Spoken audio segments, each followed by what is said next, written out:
feeling tonight? Good. Thank you for being here. I'm glad to be here. I'm in a good mood. I've been babysitting my nephews a lot lately, and that puts me in a good mood.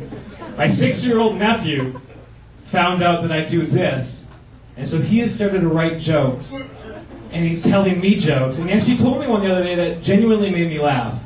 And he was like, "So, could you tell that on stage?" I was like, "I'll open with it. It's going to be my opener." So, all right, some excitement. This is my 6-year-old nephew's actual joke. If you were afraid of your own voice, you'd be like, ah, ah, ah, ah, ah, ah.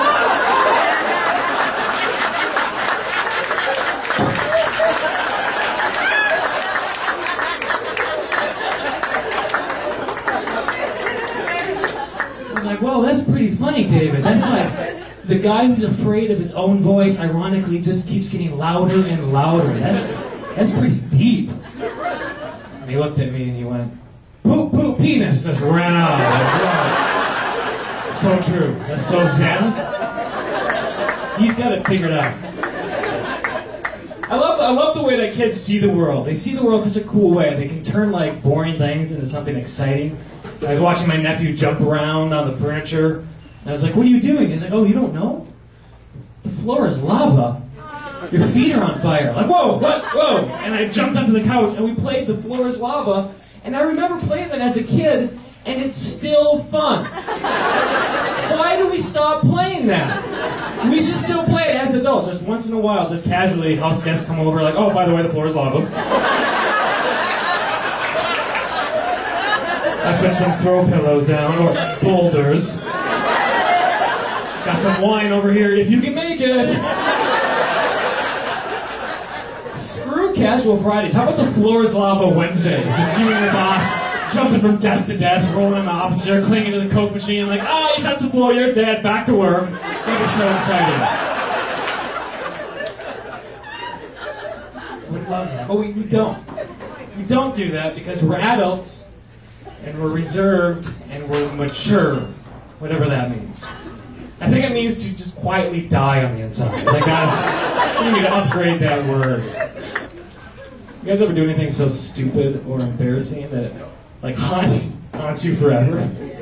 Like, it'll come up in your thoughts at random times. You're doing something completely unrelated, like going down a water slide, like, "Woo! Oh yeah, that thing that happened that one time. Oh God, can't believe I said that. I'm such an idiot." Splash. So, for me, that thing was, I was with my best friend, and we were on a road trip, and we were staying overnight at his in-laws. And, you know, that's always weird, some other person's in-laws, but we're trying to make the most of it, so we were playing Taboo. And if you don't know what Taboo is, it's a game where you have to get your partner to guess a word that you have. And you can't say the word, and you can't say a list of other words that they provide. So if your word is shark, you can't say shark, or water, or ocean, or teeth, or whatever. So, I was partnered with my friend's mother-in-law, and her word was thirsty. Easy, simple word. Shouldn't lead to the most awkward moment of my life. But she couldn't say, thirsty, she couldn't say drinking, and she couldn't say water. So what she said was, "I'm having Diet Coke because I'm..."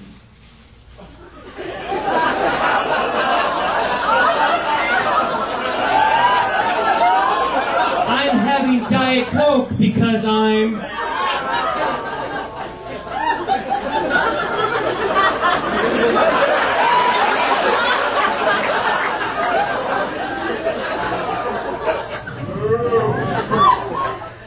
Can I go home now? I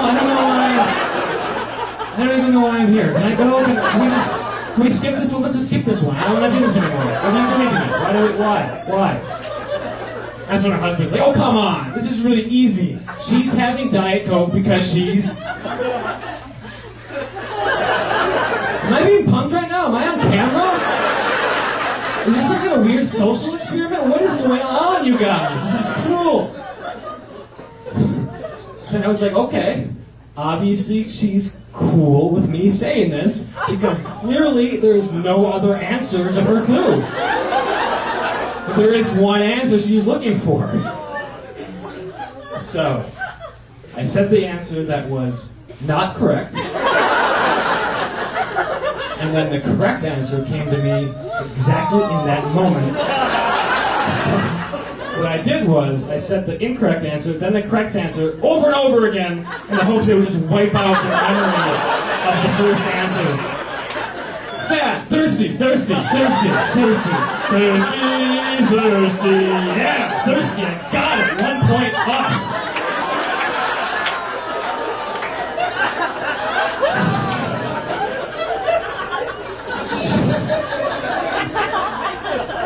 So that was an awkward weekend. I'm thinking, there's nothing I could have said that would have been more offensive to her. There was nothing I could have said that would have been worse.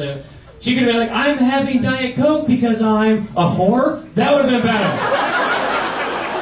I would have got punched in the face and it would have been over in the moment. I wouldn't have dwelled on it forever. Awkward moments, it's easy to get in awkward moments, especially when the stakes are high, like on a date. You know? Things that are easy when you're comfortable are hard when you're nervous, like eye contact. You know, I read that you're supposed to make eye contact on a date 50% of the time. Does that mean if you have an eye patch, you should just stare?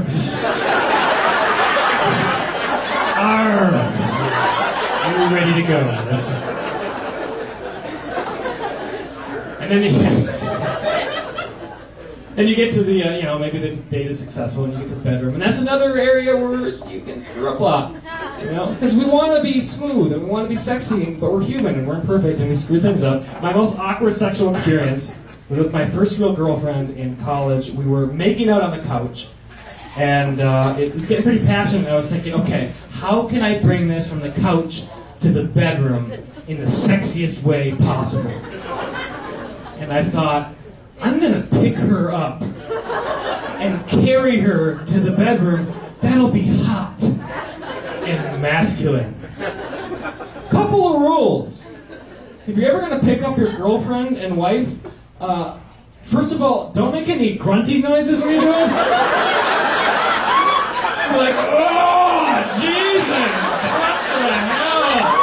Oh, I'm gonna be so sore tomorrow. Hear that cracking sound in my back? I'm like a rocking chair. Jesus, you should have some Diet Coke.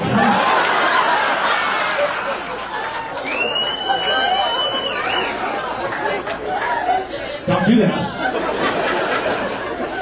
And don't do what I did. Have way too much wine and way too much confidence. She was normal weight, but I had just no experience with how much adult humans weighed. And so I picked her up way too quick, and we started falling over immediately.